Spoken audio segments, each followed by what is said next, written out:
Здравейте, казвам се Веселин Алексиев и вие гледате една емисия на Клуб Смисъл. Клуб Смисъл е всъщност дискусионна платформа и много бихме се радвали да се включите. Отворени сме, събираме се и си говорим за това, което ни интересува.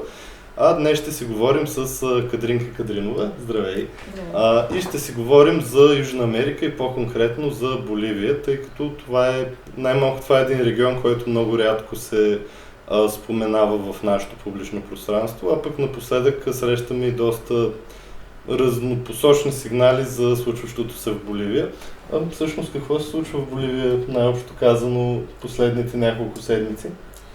Боливия е много интересна страна, но специално последните събития поставиха в условията на много остър спор дори Европейския парламент. Именно там спореха как да се формулира темата на обсъждането. Дали обстановката в Боливия след преврата или просто обстановката в Боливия. Защо? Защото има голям спор. Имало ли преврат в Боливия? Нямало ли преврат в Боливия? Сега, всички, предполагам, че и вашите зрители следят събитията и новините. Знайно е, че на 20 октомври се състояха президентски избори в Боливия. Аз припомням съвсем накратко предисторията, за да разберем защо и какво се случва сега. Всъщност Ево Моралес, който управлява в Боливия от 2006 година, се яви за четвърти път на избори, като преди това имаше решение на Конституционния съд, че това е допустимо. Въпреки че опозицията пък му натяква, че един референдум, проведен 2016 година, той го загуби с 1%. Тогава попита населението дали има право да се явява четвърти път или няма. Но така или иначе Конституционният съд реши в крайна сметка в негова полза, така че той се яви на тези избори. С идеята, че още на първия тур може би може да спечели срещу основния си съперник от опозицията Карлос Меса.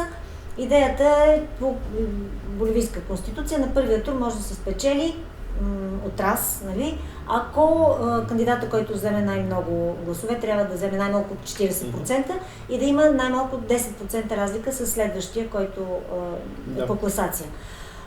И така се развиха нещата в Боливия, че всъщност първите резултати, които започнаха да идват, показаха малко по-малка разлика, някъде около 7% разлика между двамата. Ево Моралес пак беше напред, но Карлос Меса изоставаше с около 7%, което веднага накара опозицията да излезе на улиците и да се радва, че може би ще спечели.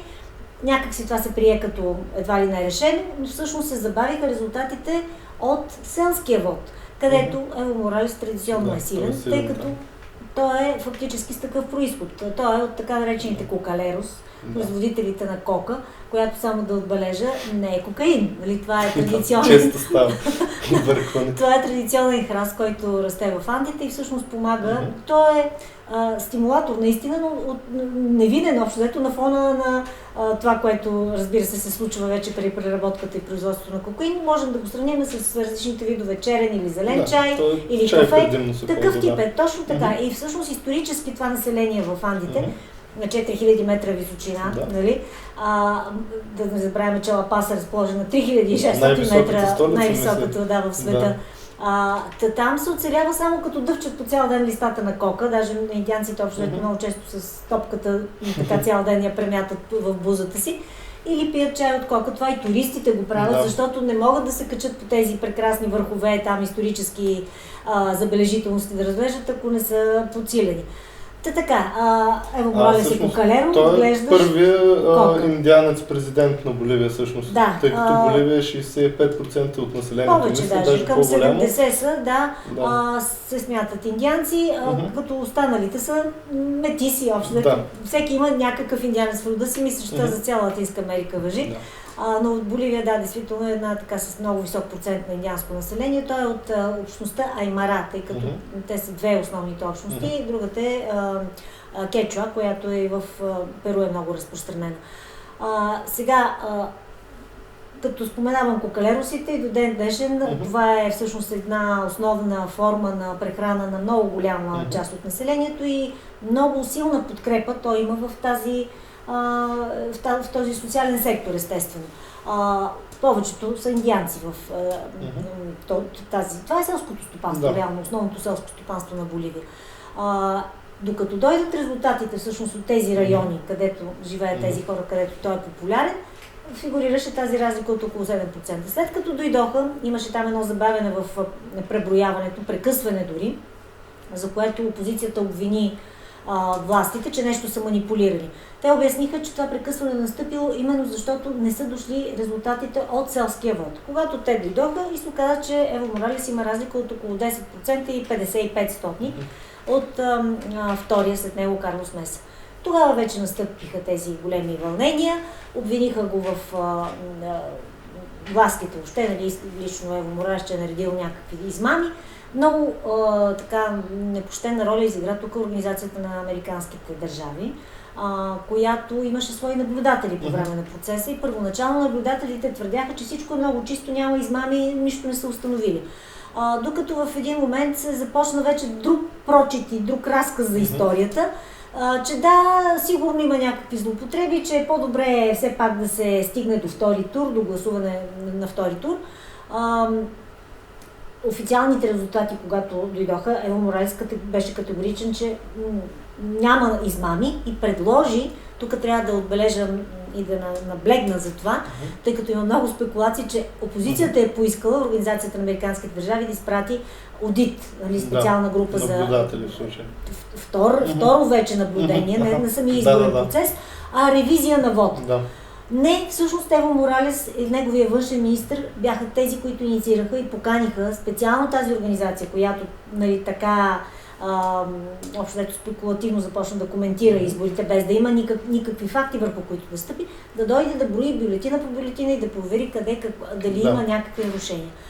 Реално не бяха излязли още резултатите от този одит, когато на 8 ноември, нали, понеже през цялото това време вървяха стачки, демонстрации, много агресивно се държаха фактически опозиционните сили, които участваха в тези вълнения. Нападаха включително министри, кметове, хора, представители на Движението за социализъм, партията на Ево Моралес по улицата, с линчове включително, с нападения върху семействата им, подпалване на техните домове. Тоест едно много агресивно насилие. И в тази обстановка полицията, която би трябвало да следи за реда, обяви стачка на 8 ноември, като заяви, че иска повишаване на заплатите, защото в тези условия, нали, трябва да е по-добре заплатен труда на полицаите. Тоест това си беше един вид изоставяне въобще на държавата, на функционирането на държавата, на спазването на реда от страна на държавата. Създаде много голямо напрежение.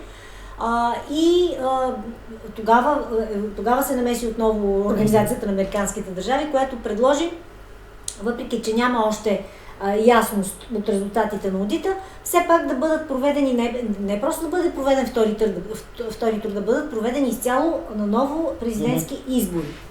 В един момент Ево Моралес се съгласи и на това, като видя, че става дума вече за накървавяване на обстановката и за да се успокои, нали, така, обстановката страната да се успокои, да няма повече проливане на кръв.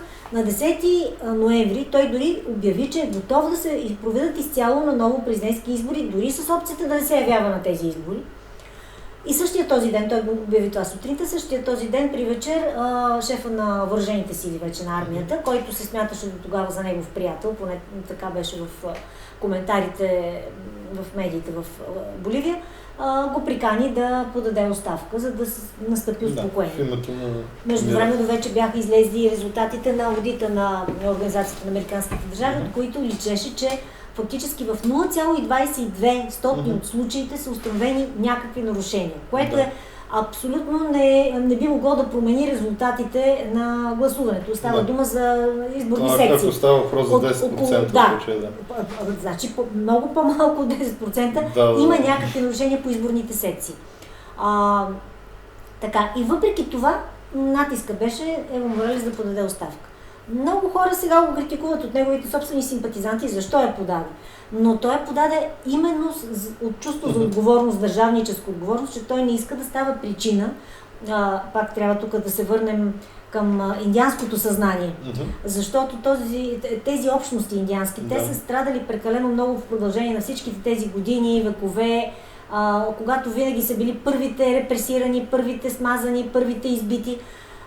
И той винаги се обръща към своите хора с обращението брати. Той каза, аз не искам кръвта на моите братя да бъде проливана.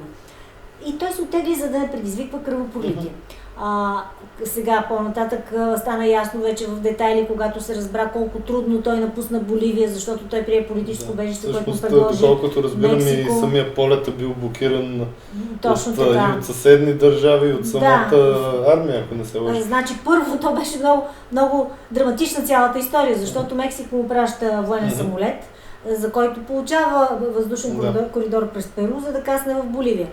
Взима Ево Моралес, като самия Ево Моралес при пристигането си в Мексико след това обясни всъщност колко е било драматично, защото виждали се, че армията обкръжава хангара, откъдето трябва да излети самолета. С него са били местни синдикални лидери, които са го охранявали реално, за да се качи в мексиканския самолет. Преди да излети, изведнъж се оказва, че не му дават коридор, на никъде не може да излети. В смисъл, от перуанците вече му отказват коридор. Този самолет няма къде да отиде. Той се остава в самолета и се чудят къде да отиде. Той трябва да зареди този самолет, за да може да продължи до Мексико. С много дипломатически ходове, и тук, разбира се, ролята на Мексико трябва да се признае, беше много активна.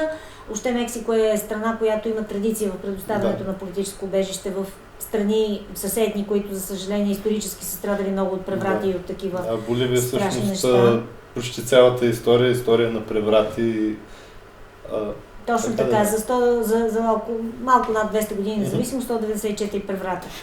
Това е наистина страната рекордьор в Латинска Америка и по този начин, фактически с участието вече на активното на мексиканската дипломация, успяват да договорят кацане в Парагвай, където между другото правителството е дясно, президентът е десен, но все пак е проявил достатъчно отговорност, за да може самолета да касне да зареди. И след това вече пък е намерена пак една много интересна схема с договорка с бразилския посланик в Асунсион. Намерили са един канал по границата между Боливия и Бразилия, по ничията зона, така да се каже, е минал всъщност самолета, за да може да стигне до Мексико и не се е наложило второ кацане, въпреки че и там е имало драма. Еквадор отначало е разрешил кацане за междинно зареждане, след това е отказал. И така, въобще много драматично се появява Ево Моралес в Мексико. Оттам нататък коментарите вече, които той направи, стана ясно, че сред охраната му имало е офицери, които са получавали оферти срещу $50,000 да го предадат на всъщност властите, които завзеха, узурпираха властта, след като той напусна Боливия.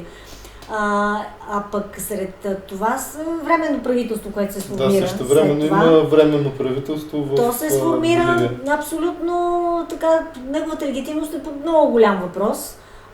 И там има едни такива лица, които се заканваха с лов буквално на тези животни, които са били в предишната власт. Въобще ето такава терминология използваха.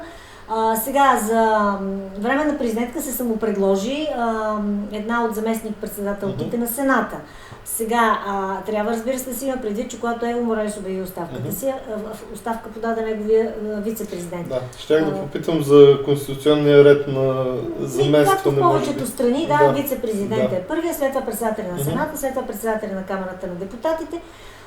И всеки един оттам нататък по иерархия, заместниците на двете камари или пък всеки един депутат също би могъл да бъде, но това е вече въпрос на решение, на обсъждане в самите парламентарни структури, на решение на Конституционния съд и така нататък. След като се оказа, че шефовете на двете камари са подали оставка, една от заместник-председателките на Сената, Жанин Аниас, която е от опозицията, обяви, че тя приема тази тежка мисия да се самообяви за временен президент, което беше нелегитимно, защото реално тя нямаше кворум от присъстващи в Сената, които да я подкрепят. Трябва да се знае, че от партията на Ево Моралес са 2/3 от членовете на Сената и 2/3 от членовете на Камарата на депутатите. Тоест, по никакъв начин тя не би могла да събере кворум, който да я подкрепи. Освен това, в този момент, както казах, ситуацията в страната беше вече много така настървена и много от тези хора, които бяха избрани за депутати или за сенатори, не можеха въобще да стигнат до залите за гласуване, защото бяха блокирани из различни и своите райони, където живеят, Нито армията, нито полицията гарантираше тяхната сигурност в момент, в който полицията ставаха саморазправи. Да. Така че ситуацията беше много сложна, но така ли иначе това правителство се закле. Тя се сформира един екип с хора изцяло от опозицията, много радикални някои, както казах, вътрешния министър буквално се заканва с лов на хора, което е брутално. Забелязах доста така изказвания, които ми се струват леко проблематични. Доста проблематични. Специално на сегашната президентка, за която става въпрос, от рода на това, че свързва индианците с сатанизъм и такъв тип неща, които... Тя отрече тя заяви, че това са измислени неща, приписват и се думи, които тя не е казвала, което не е вярно, защото има видеа, с които тя наживо ги казва тези неща. Не са просто коментари в Twitter, за които тя каза, че някой друг ги е писал. Но не само това, имаше палене на индианските знамена, Уайфала, това знаме, което фактически Ево Моралес изравни с националния трикольор и по конституция, прията 2009 година. Той е като национален символ. Почнаха да го горят по улиците, освен това много расистки наистина изстъпления буквално имаше от страна на десни групировки, най-вече тези така наречени граждански комитети главно в Санта Крус, така особено активно се проявиха, тъй като това е индустриалната част, по-индустриализирания град. Това е средището на дясната опозиция. И оттам е, например, този Луис Фернандо Камачо, който е ръководител на тези граждански комитети. И общо взето той е голям така десен и религиозен екстремист. Имаше закани, че от тук нататък Боливия трябва да е свободна от индианци. Тоест, расистският елемент е много силен. И там съответно започна настройване на едната част на обществото срещу другата, което наистина създаде големи проблеми. И да не говорим за разни жестове, също расистки, които съвсем публично се така демонстрират членовете на това правителство. Да не говорим за отношението към медиите, чуждестранни медии бяха... тъй като бивша журналистка е министърката на информацията, която назначи Аня в кабинета си, тя директно се закани, че ще експулсира журналисти, които неправилно отразявали събитията, защото говорили за преврат, а преврат нямало. Това не било преврат, Ево Моралес сам доброволно оставил властта в страната. Тръгнахме от Европейския парламент и там възниква тази дискусия, какво да се нарече има или няма преврат. Обаче, не спираме до тук. Нещата се развиха и продължават да се развиват в Боливия с реакцията на тези хора, които са симпатизанти на Ево Моралес и не само, въобще са симпатизанти на този вид развитие, което предложи Ево Моралес на страната си по време на своето управление от 2006 година. Защото за Боливия не бива да забравяме. На фона на други страни за Латинска Америка, за които да ни остане време да си поговорим още. Какво да говорим със сигурност. Все пак Боливия може да се похвали с един много стабилен темп на икономически растеж, който осигури Ево Моралес през този период на управление. Те имаха около 4-5% растеж, което е уникално за региона. Точно това ми беше интересно. Всъщност Боливия, поне погледнато исторически, тя може би е известна с това, че разчита на почва с сребро, после през скала и после петрол временно, а сега може би газ изнася към Бразилия. Дали това има може би някаква връзка с... И литий, да дойдем на литий. Може би дали има връзка с толкова резките събития, аз не мога да преценя. Самия Ево Моралес го каза няколко пъти, специално за лития, защото Боливия е всъщност държавата в света, която разполага с най-много залежи на литий. Общо 30% от всички световни залежи на литий са в Боливия. Там, разбира се, има един триъгълник, който е между Боливия, Аржентина и Чили. Т.е. в Аржентина и Чили също има такива находища, но специално Салар де Уюни, която е един екологичен и природен феномен в Боливия, една солена пустиня. Всъщност един слой под солта отдолу, това е лития фактически. Ево Моралес от години избираше подходящи оферти, защото имаше страшно много международни фирми, които имаха интерес към разработката на това находище и беше след много конкурси, отхвърляния, връщания и така нататък. Най-накрая се беше спрял на доколкото си спомням, един германски консорциум. Но според негови тълкования и коментари, които направи вече от Мексико, всъщност хора вътре в Боливия, и то точно хора от Санта Крус и от Потоси, където са средищата на тези опозиционни сили, които се обявиха срещу него, не са били доволни от избора, който той е направил, защото разбира се, там има и боливийски подизпълнители и така нататък. И общо взето той свързва всичко това, което се случва, с хора, които са недоволни от решенията, които е взел за разпределението на порциите от коалиция. Да. Сега, разбира се, освен това има и геополитика, освен това има и този опит, който е демонстративен от страна на САЩ, да се обърне тенденцията, да се задържи десния реванш в Латинска Америка, нещо, което трудно се получава, съдейки по това, което се случва в околните страни. Но специално спрямо Ево Моралес, той беше последният, така да се каже, оцелял в Южна Америка поне, от тази легендарна лява вълна, нали, която видяхме около 15 години остана в Латинска Америка. От 2000-та насам. От 2000-та насам, точно така. При Ево Моралес нямаше причини, нямаше недоволство всъщност от страна на населението, от условията, които той създаде затова исках да обърна внимание на специално индианското население, затова на негово социално израстване, не само изваждане от пряката бедност, образование, възможности за изява. Неговото правителство на Ево Моралес беше предимно от хора от индианските общности. Той даде възможност, разбира се, да се образоват тези хора и да участват пряко в управлението. Самата структура в обществото функционираше, включвайки много от тези хора, организирани на ниско ниво, социални движения, граждански движения. Индианските общности имаха своя глас в това общество. Тоест, то се развиваше по един много по-справедлив начин, какъвто тази страна не беше виждала векове преди Ево Моралес. Затова реално социално условие за такъв изблик внезапен на недоволство срещу Ево Моралес реално нямаше. Това е, което видяхме като изблик, беше от страна на една много тънка прослойка на обществото и не отговаряше на реалността. Затова сега излиза тази реалност наяве, т.е. започват едни блокади от страна на това индианско население на големите градове. Тоест, блокира се движението по пътищата. Те единственото, което искат е да се махнат това правителство, което те смятат за расистко, за превратаджийско, да се възстанови и конституционния ред в страната, разбира се. Тоест не толкова за Моралес, колкото против това правителство, което те не го смятат за представително. Те смятат, че това е правителство, и то многократно показа какво иска да направи. Това е реставрационно правителство, което иска да върне нещата назад.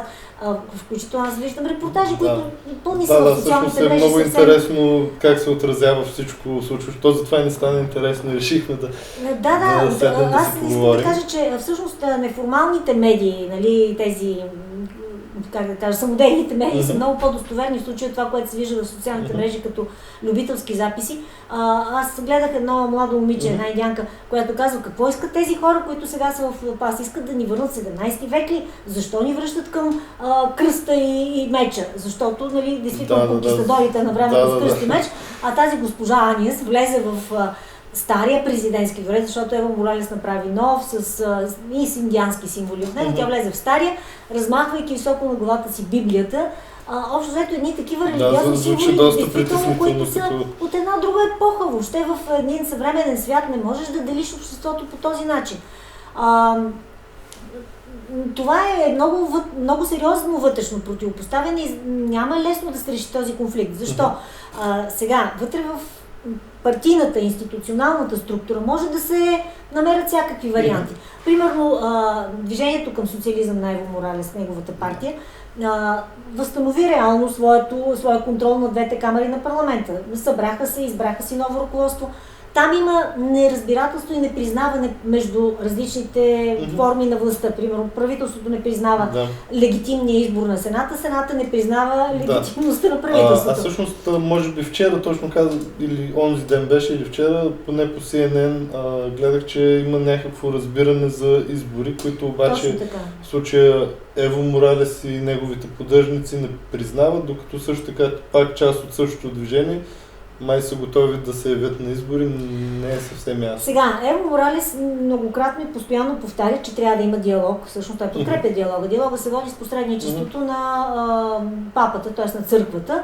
В смисъл, папата, така да се каже, под негова егида върви това, но иначе католическата църква в Боливия е посредник, Европейския съюз, чрез испански дипломати.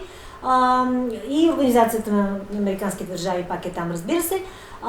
Този диалог, който те се стремят да водят, е за съгласуване на провеждане на дата на избори. Стигна се до някакъв такъв компромис, но какво се оказва? Всъщност хората, които са в блокадите, не са съгласни да се провеждат такива избори. Да не говорим, че част от партията на Ево Моралес също не е съгласна, защото смята, че договорките с едно нелегитимно правителство не могат да бъдат легитимни. Освен това, условието е Ево Моралес да не се явява на тия избори. Освен това, мадам Аниес, президентката, постоянно отправя закани, че въобще членове, въобще движението към социализъм, партията на Ево Моралес с цялото си това представителство, което има до сега, не е легитимна да се ява на избори, тъй като тя се била изложила в това, че че имало и измами. Значи за тези измами също още веднъж така настоявам да се фокусираме върху това.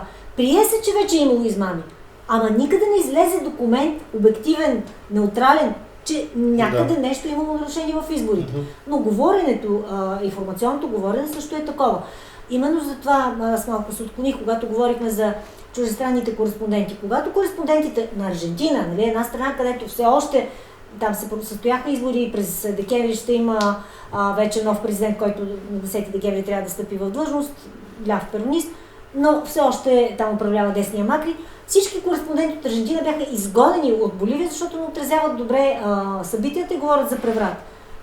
Това не звучи много демократично, нали? Звучи притеснително цялата ситуация. Имаше нападения срещу журналисти, крясъци по време на жив репортаж, живо включване, и то не само от една телевизия, от различни телевизии.